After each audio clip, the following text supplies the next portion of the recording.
नूरपुर गांव में बलराम नाम का व्यक्ति अपनी पत्नी महिमा के साथ रहता था।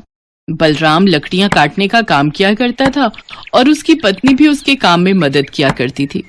उन दोनों की कोई संतान न होने के कारण वो दोनों काफी दुखी रहते थे। दिन भर में बलराम जितना कमाता उतने में तो ठीक से उसके घर का राशन भी नहीं आ पाता था। बलराम, ये लकड़ियां जरा अच्छे से काटना, मुझे शहर भिजवानी है। पिछली बार की तरह आड़ा टेढ़ा मत काटना। क्या करूं साहब, अब उम्र हो चली है तो आंखें कमजोर पड़ गई हैं और शरीर में भी कमजोरी आ गई है। अच्छा, तो फिर तुम रहने दो, मैं ये काम किसी और से करवा लूंगा और ये लो कुछ पैसे, तुम्हारे काम आएंगे। अब तुम घर जाकर आराम करो, ठीक है? अरे नहीं साहब, हम गरीब जरूर हैं लेकिन मजबूर नहीं। ये कहकर बलराम घर चले जाता है, लेकिन उसकी उस दिन कोई भी आमदनी नहीं हो पाई, इसलिए वो अपने पास बचे हुए थोड़े से पैसों से केवल आटा और दाल लेकर ही घर चला गया। अरे ये क्या जी, आप केवल आटा और दाल ही लाए हैं? इसमें ना ही तो तेल है और ना ही चीनी। क्या करूं महिमा, अब जितना काम करना बस में होता है उतना ही कर पाता हूं। काश कि ऊपर वाले ने हमें बे औलाद नहीं रखा होता, तो आज जो हमारी इतनी जमीन बंजर पड़ी है वो उस पर कुछ ना कुछ खेती बाड़ी करके हमें तरह तरह की सब्जियां उगा कर खिलाता। जो चीज तकलीफ दे उसके बारे में ज्यादा बातें नहीं करते। अब आप हाथ मुंह धो लीजिए, तब तक मैं खाना लगा देती हूँ। अगले दिन जब बलराम काम के लिए निकला तो उसे एक तेज रफ्तार ट्रक ने टक्कर मार दी, जिसमें उसके सिर पर गहरी चोटें आईं। बलराम को जल्दी से गांव के सरकारी अस्पताल में भर्ती करवाया गया। लगभग एक हफ्ते तक हॉस्पिटल में रहने के बाद बलराम को अस्पताल से छुट्टी मिल जाती है। फिर महिमा उसे लेकर घर चली जाती है, लेकिन अब घर खर्च कैसे चलेगा ये सोचकर वो बहुत दुखी हो जाते हैं। अब हम लोग क्या करेंगे महिमा, कुछ पैसे थे तो वो मेरी दवाई पानी में लग गए। आप चिंता मत कीजिए, ऊपर वाले ने हमारे लिए कुछ न कुछ जरूर सोचा होगा। फिर महिमा बचे हुए आटे को गूंथने लगती है और फिर उस आटे में से एक छोटे से बच्चे का पुतला बनाने लगती है। उस पुतले को बनाने के बाद वो उसे रोते हुए अपने सीने से लगाती है और कहती है, काश मेरा भी एक बच्चा होता जिसे मैं प्यार कर सकती, उसे खूब लाड लगाती, जो मुझे माँ कहकर बुलाता और हमारे खेतों में हरी हरी सब्जियां उगाकर हमें खिलाता, बुढ़ापे में हमारी देखभाल करता। महिमा उस पुतले को देखकर रोने लगती है और फिर रोते रोते उसकी आंखों से बहते आंसू उस पुतले पर जा गिरते हैं और देखते ही देखते उस पुतले में जान आ जाती है। माँ, तुम रो क्यों रही हो? मैं हूं ना तुम्हारा बच्चा। पुतले की आवाज सुनते ही महिमा चौंक जाती है और फिर उससे कहने लगती है, तुम बोल कैसे सकते हो? ये कैसे हो सकता है? नहीं नहीं, कहीं मैं कोई सपना तो नहीं देख रही।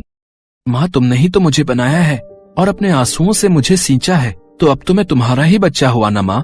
भले ही मैं दिखने में छोटा हूँ, लेकिन काम तो मैं सभी कर सकता हूँ माँ। महिमा उस पुतले को अपने गले लगा लेती है और इतने सालों से अपने अंदर छुपाई हुई सारी ममता को उस पर उड़ेल देती है। उस आटे के बच्चे को महिमा और बलराम खूब प्यार करते हैं। एक दिन महिमा और बलराम किसी काम से बाहर गए होते हैं कि तभी घर में बिल्ली घुस आती है और वो आटे के पुतले को पकड़ने के लिए उसके पीछे पड़ जाती है। उस बिल्ली से बचते बचाते वो पुतला एक बड़े से आटे के बोरे में घुस जाता है। फिर वो बिल्ली वहाँ से चली जाती है। शाम को बलराम और महिमा घर आते हैं तो वो दोनों मिलकर उस आटे के पुतले की सभी इच्छाएं पूरी करती हैं। बलराम भी अब ठीक हो गया था और वो भी अब अपने काम पर वापस जाने लगा था। उस पुतले का आकार भले ही छोटा था, लेकिन अब वो एक बड़े आदमी की तरह घर के सभी काम करने लगता है। अब वो बाजार जाकर सब्जियां ले आता, घर के सभी कामों में अपनी माँ का हाथ बटाता। माँ देखो, मैं आ गया और मैं दाल चावल और सब्जियां भी लाया हूँ बाजार से। अब तुम जल्दी से हमारे लिए दाल चावल बना दो माँ। हाँ मेरे बच्चे, पता है मुझे तुम्हारी कितनी चिंता हो रही थी, लेकिन अब तुम्हें देखकर अच्छा लग रहा है, मेरा राजा बेटा। अब आटे का पुतला महिमा और बलराम के साथ रहकर उनकी खूब सेवा करता। वो तीनों आपस में बहुत खुश थे। देखते ही देखते वो बच्चे का पुतला खेती बाड़ी करने लगा और उसकी उगाई हुई फसल से अच्छी खासी खेती होने लगी। एक दिन, माँ बाबा देखो तो मैं आप दोनों के लिए क्या लाया हूँ।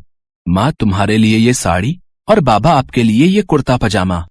हम दोनों को आज तक कभी किसी ने गिफ्ट नहीं दिया, ये हम दोनों की जिंदगी का पहला तोहफा है। भगवान का लाख लाख शुक्र है जो उन्होंने तुम्हें हमारे पास भेजा। मैं भी अब बहुत खुश हूँ कि हमारा ख्याल रखने के लिए भी अब कोई है। बस बेटा, अब तुम हमें छोड़कर कभी मत जाना। आप चिंता मत करो माँ बाबा, मैं आप दोनों को छोड़कर कहीं नहीं जाऊंगा। अब सब कुछ अच्छे से चल रहा था। वो दोनों उस पुतले का नाम राहुल रखते हैं कि तभी अचानक एक घटना घटती है।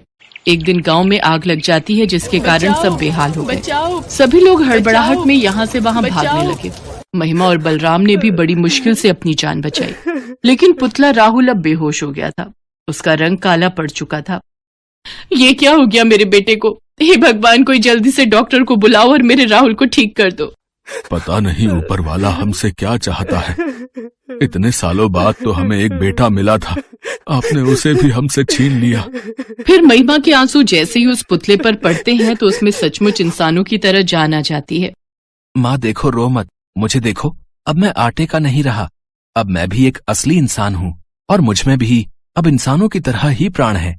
अब मैं तुम्हें छोड़कर कभी नहीं जाऊंगा। क्या सचमुच मेरे बच्चे? भगवान तेरा लाख लाख शुक्र है जो आपने हमारा बेटा हमें वापस कर दिया।